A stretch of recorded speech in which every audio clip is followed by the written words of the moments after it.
အားလုံးမင်္ဂလာပါ MITDC official YouTube channel ကနေပြီးတော့ကြိုဆိုလိုက်ပါတယ်ကျွန်တော်ဒီနေ့မျှဝေပေးသွားမယ့်သင်ခန်းစာကတော့ Adobe After Effects မှာကျွန်တော်တို့တွေကဘာလုံးတစ်ခုဘယ်လိုမျိုးဖန်တီးမလဲဆိုတဲ့သင်ခန်းစာလေးကိုဒီဗီဒီယိုသင်ခန်းစာဖိုင်လေးထဲမှာအရင်ဆုံးရှင်းပြပေးတော့မှာဖြစ်ပါတယ်ဒီသင်ခန်းစာကိုမစတင်ခင်မှာကျွန်တော်တို့ရဲ့ YouTube channel ကို subscribe မလုပ်ရသေးဘူးဆိုရင်တော့ subscribe လေးလုပ်ထားပေးဖို့တောင်းဆိုပါတယ်ခင်ဗျာဒီ YouTube channel ကနေပြီးတော့တင်ပေးနေတဲ့သင်ခန်းစာလေးတွေဟာအကျိုးတစ်စုံတစ်ခုရှိခဲ့မယ်ဆိုရင်လည်း like and share လေးဖြင့်အားပေးနိုင်ပါတယ်ခင်ဗျာကဲဒါဆိုရင်တော့အခုကျွန်တော်တို့က Google searching လုပ်ပါမယ် Google ကိုခေါ်ယူလိုက်မယ်ပေါ့နော် Google ကိုရောက်တဲ့အခါမှာကျွန်တော်တို့က map လိုပဲmap လိုပဲရိုက်ထည့်လိုက်ပေါ့နော် map map လိုရိုက်ထည့်လိုက်တာနဲ့ကျွန်တော်တို့ရဲ့ဒီ image ကိုဝင်မယ် image ကိုဝင်လိုက်တဲ့အခါမှာworld map လိုပဲရိုက်ထည့်လိုက်ပါမယ် review reality world map ပေါ့နော် world map ရိုက်ထည့်လိုက်လို့ရှိရင်ဒါဆိုရင်ဒီကမ္ဘာမြေပုံပေါ့နော်ကမ္ဘာမြေပုံကကျွန်တော်တို့ဖော်ပြပေးမှာပေါ့နော် world map ဆိုပြီးတော့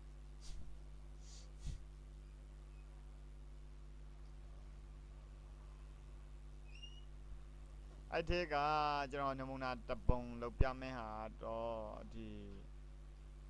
ဓာတ်ပုံလေးဆိုပါဘူးနော်အဲ့ဒီမှာကျွန်တော်တို့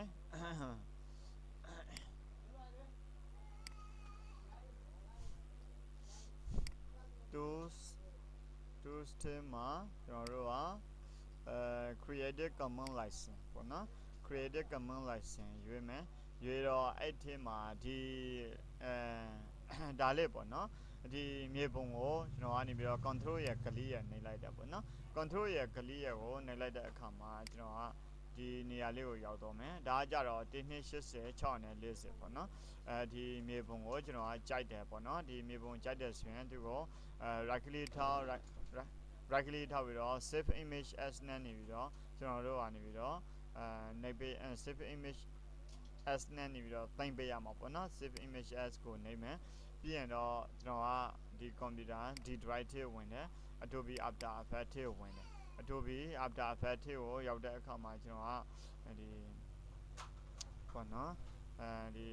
exercise file ထဲမှာထည့်မယ် exercise file ထဲမှာဆိုရင်ကျွန်တော်ကဒီ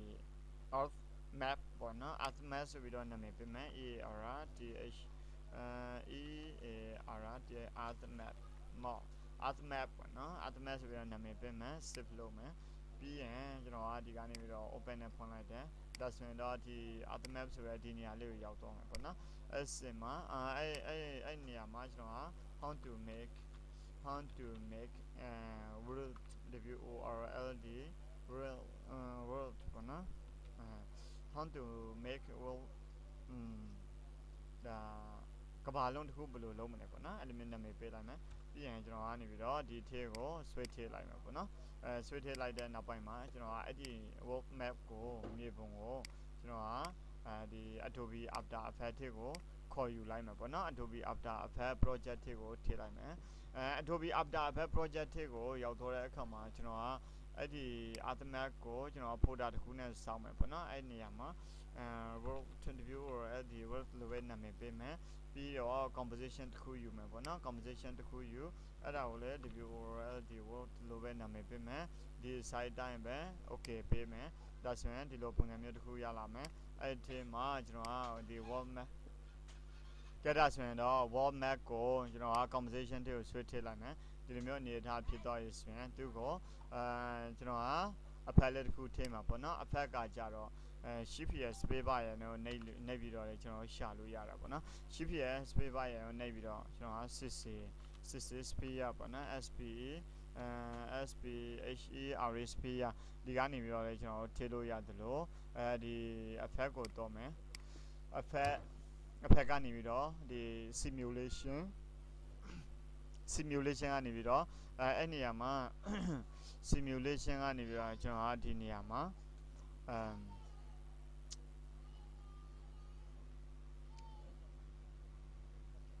အကယ်၍ဒီမှာရှာမတွေ့ဘူးဆိုရင်ပေါ့နော်ကျွန်တော်တို့ကနေပြီးတော့ဘာလုပ်လို့ရလဲဆိုတော့ particle wall cc particle wall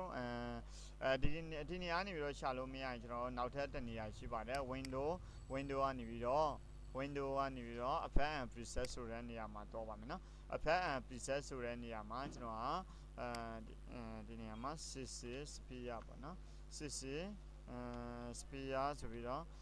60 sphere ဆိုပြီးတော့ perspective မှာပေါ့နော်ကဲဒါဆိုရင်တော့ဒီလိုမျိုးရှာလို့ရတယ် effect ကနေပြီးတော့ perspective ပေါ့နော် perspective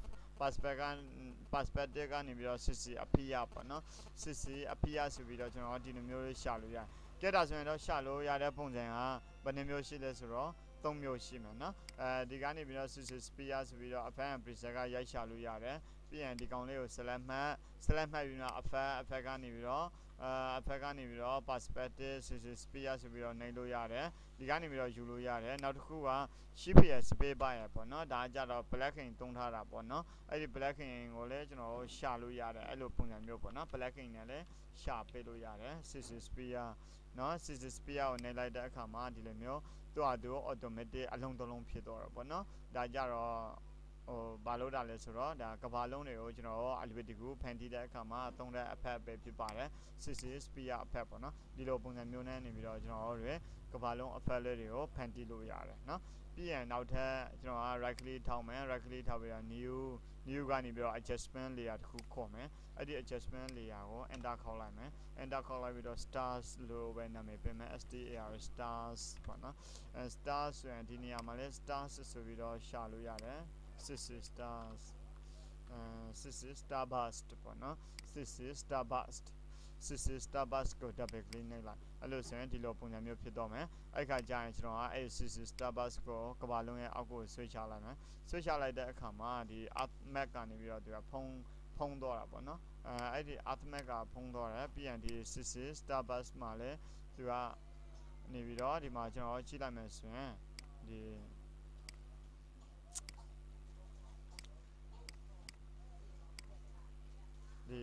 60 starburst ကိုကြည့်လိုက်တဲ့အခါမှာကျွန်တော်တို့ကနေပြီးတော့အဲ့ဒီမှာ effect တစ်ခုကိုကျွန်တော်ပြင်ပြီးတော့ဒီအပေါ်တင်လိုက်နော်အပေါ်တင်လိုက်တဲ့အခါမှာဒီလိုပုံစံမျိုးမြင်ရမယ်သူ့ကိုအောက်ကိုရှာလိုက်တဲ့အခါမှာဒီဖုံးသွားတဲ့တာပေါ့နော်ဖုံးသွားတဲ့အခါကျတော့ကျွန်တော်ကဒီနေရာမှာနောက်ဘာလုပ်လို့ရလဲပေါ့နော်ဒီဘက်မှာဆိုရင် shading ရှိတယ်shading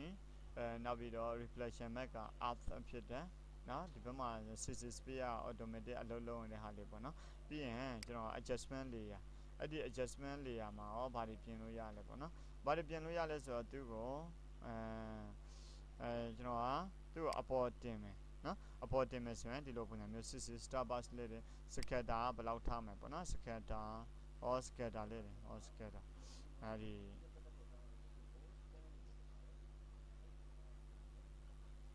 ဒီဒါကြတော့ကဘာလုံးကနေပြီးတော့ကျွန်တော်တို့ပွင့်ထွက်တော့တဲ့ပုံစံမျိုးပေါ့နော်အဲ့လို့ဆိုရင်တော့ကျွန်တော်ကဒီနေရာမှာမထည့်ဒီနေရာမှာထည့်နေရတယ်နော်ဒီနေရာမှာထည့်နေရတယ်သူမဟုတ်ကျွန်တော်ကနောက်ထပ်အသစ်တစ်ခုယူမယ်ပေါ့နော်ဒီနေရာမှာဆိုရင်60 sphere ရှိတယ်ဒီဘက်မှာဆိုရင်60 starburst ဆိုပြီးတော့ရှိတယ်ပေါ့နော်အဲ့မှာ60 starburst ကိုဒီပုံစံအတိုင်းကိုကျွန်တော်တို့အသုံးပြုမယ်ဆိုရင်သုံးလို့ရတယ်နော်ပလေးတဲ့အခါမှာဒီလိုပုံစံမျိုးကျွန်တော်တို့တွေမြင်တွေ့ရမယ်ဒီလိုပုံစံမျိုးလေးအဲ့လိုဆိုရင်ဒီလိုပုံစံမျိုးမဟုတ်ဘဲနဲ့ကျွန်တော်တို့ကတခြားပုံစံမျိုးလေးတွေသုံးချင်တယ် speed ကို short လို့ရနော် speed ကို short မယ်ပြီးရင်နောက်ထပ်ဒါ grid spacing ဒီလိုပုံစံမျိုးလေးတွေလည်းအသုံးပြုလို့ရတယ်နော်ဒီပုံစံလေးပြီးတော့ size အနေထား size အနေထားကိုလည်းမင်းစိတ်ကြိုက်ရွေးချယ်ပေးလို့ရတယ်ပေါ့နော်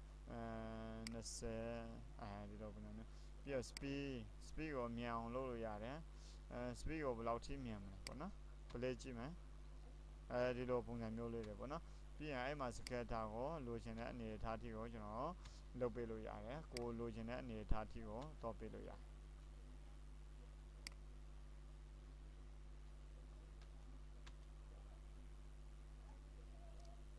ဒါဆိုရင်ဒီ 60 starburst ကအပေါ်ရောက်နေကျွန်တော်တို့ရဲ့ဒီကဘာလုံးအားကြတော့ဒီအောက်မှာဖြစ်နေတာပေါ့နော်အဲ့လိုဆိုရင်ကျွန်တော်တို့ကဒီ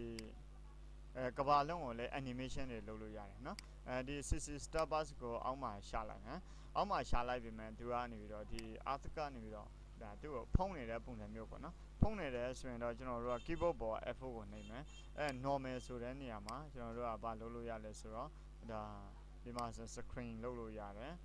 screen ပြီးရင်ဒီဘက်မှာဆိုရင် add လုပ်လို့ရတာပေါ့နော်ဒီလိုပုံစံမျိုးလေးတွေကိုကျွန်တော်တို့အသုံးပြုလို့ရတယ်အခုဆိုရင်အဲ့ဒီ CC Starbucks ကဒီမှာဆိုရင်မပေါ်ဘူးပေါ့နော်မပေါ်ရင်သူ့ကိုတခြားနည်းလမ်းတွေလေကျွန်တော်တို့တွေအသုံးပြုလို့ရတဲ့နည်းလမ်းလေးတွေရှိတယ်ဒါကြတော့သူကမျက်လုံးလေးမိထားမှတာလျင်သူက CC Starbucks ဆိုတဲ့ဟာသူကလိုက်ပေါ်မှာပေါ့နော်ဒီမှာဆိုရင်အခုဆိုရင်အောက်ကိုရောက်တော့တဲ့အတွက်သူကမပေါ်ဘူးနော်မပေါ်တဲ့အခါကျရင်ကျွန်တော်ကဒီ Ultimate ကို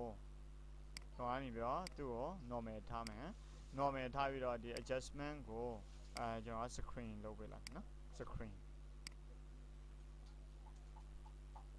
ဒါဆိုရင်လေကျွန်တော်တို့ဒီ CC Starbucks ကနေပြီးတော့ပေါ်မနေဘူးပေါ့နော်ပေါ်မနေတော့ကျွန်တော်တို့ကဘာကြောင့်ဆိုတော့ဒီ ultimate effect ကိုနေပြီးတော့သူကဖုံးထားတဲ့အနေအထားဖြစ်တာပေါ့နော်အဲ့နေရာမှာ reflection map မှာ source ရှိမယ် mask ရှိမယ် mask လေးတွေဖောက်လို့ရတယ်ဒီဘက်မှာဆိုရင် star ရှိမှာပေါ့နော်stars ဒီလိုပုံစံမျိုးလေးကဲဒါဆိုရင်တော့ကျွန်တော်တို့ဒီအပေါ်ဟာဒီ adjustment layer ကိုဖြောက်မယ်ပေါ့နော်ဒီကောင်လေးကိုပဲကျွန်တော်ကဘာလုံးမလဲဆိုတော့ဒီကဘာလုံးကိုပဲ rotation လေမယ်ပေါ့နော်အခုဆိုရင်တော့ rotation မလေဘူးပေါ့နော် rotation လေအောင်ဘယ်လိုမျိုးလုပ်လို့ရလဲဆိုတော့ကျွန်တော်တို့ဒီဘက်မှာ rotation ထည့်ဝင်တယ်နော် rotation ထည့်ဝင်တယ် rotation မှာဆိုရင် x y z ဆိုပြီးတော့၃ခုရှိတယ်ကျွန်တော်တို့ကဘယ်လိုမျိုးဒီကဘာလုံးကိုလေအောင်လုပ်မလဲပေါ့နော်သူကိုလေအောင်လုပ်တဲ့ပုံစံမျိုးလေးတွေကျွန်တော်တို့ကတော့မယ်ပေါ့နော်အဲ့ခါကြာရင်ကျွန်တော်ကဒီကောင်လေးကိုrotation လေးဖွင့်လိုက်နော် rotation ဖွင့်ပြီးတော့ကျွန်တော်အတိုင်းတာ t ပေါ့နော်လေမယ်0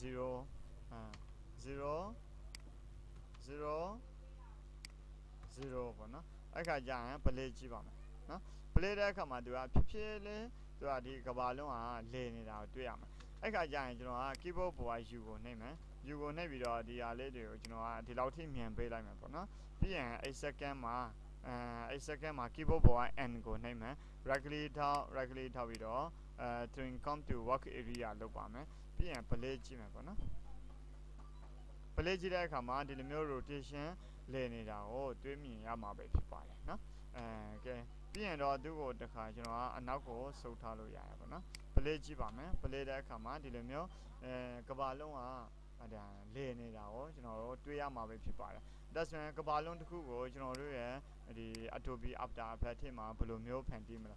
ဒါဆိုရင်ဒီကောင်လေးကိုကျွန်တော်တို့ site အကြီးသေးရောလုပ်လို့ရလားဆိုတော့ဒီမှာကြည့်လိုက်တဲ့အခါမှာကျတော့ site ကပါလာပေါ့နော် site က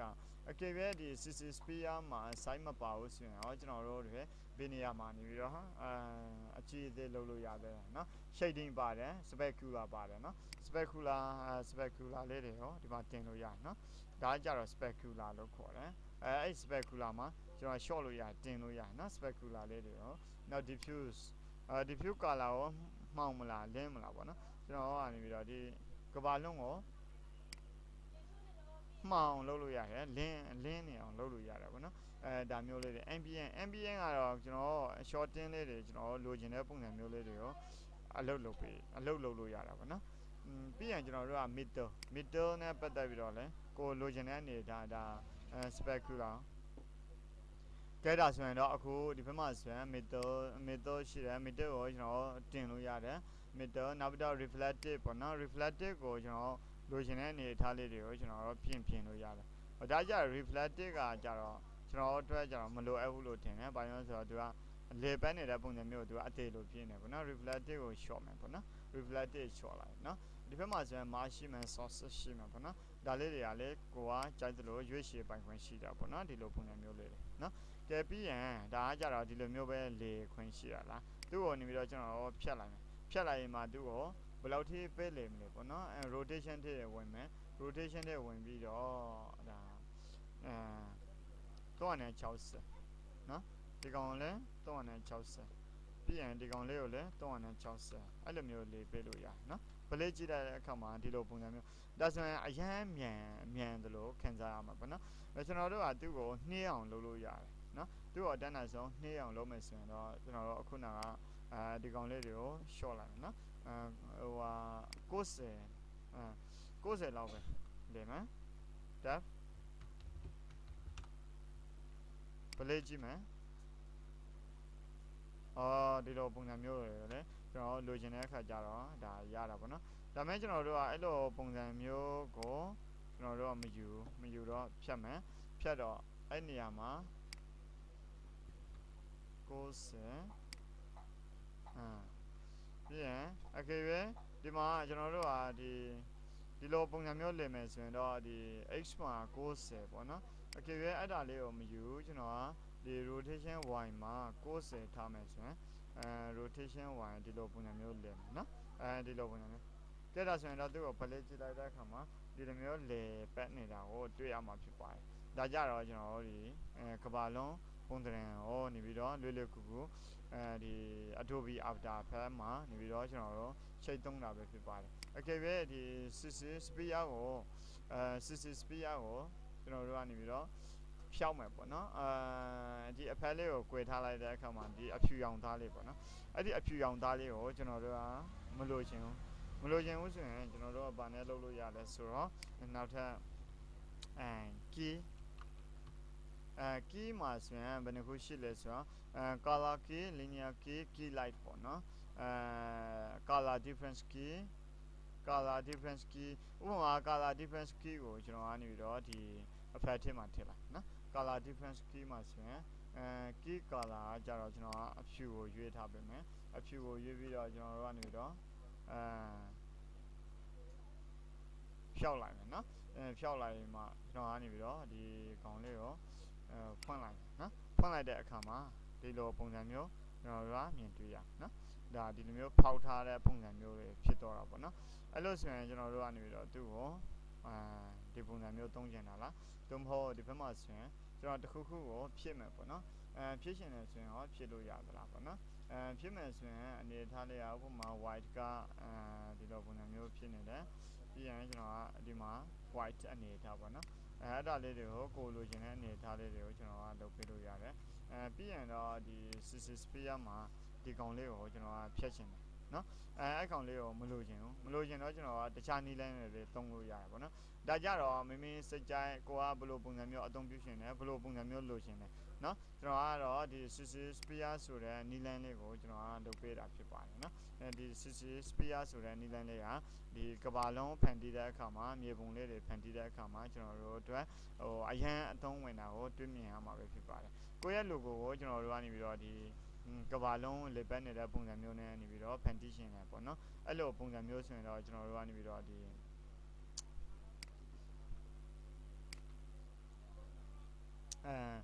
တခါတလေကြာရင်အခုနလိုမျိုးပေါ့နော်ကျွန်တော်မှားနှိပ်ပြီးတော့ကျွန်တော်တို့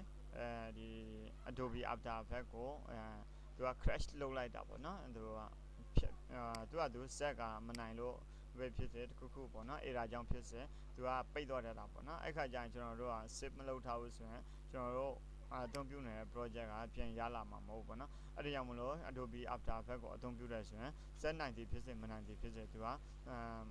save လုပ်ထားဖို့လိုပါတယ်အားလုံးပဲကျေးဇူးတင်ပါတယ်ကျွန်တော်ဗီဒီယိုသင်ခန်းစာဖိုင်လေးတွေကိုကြိုက်နှစ်သက်ဆိုရင်တော့ like and share လေးဖြင့်အားပေးနိုင်ပါတယ်ခင်ဗျာဒီ YouTube channel ကနေပြီးတော့တင်ပေးနေတဲ့သင်ခန်းစာလေးတွေကအကျိုးတစ်စုံတစ်ခုရှိခဲ့မယ်ဆိုရင်လည်း like and share လေးဖြင့်အားပေးနိုင်ပါတယ်အားလုံးပဲကျေးဇူးတင်ပါတယ်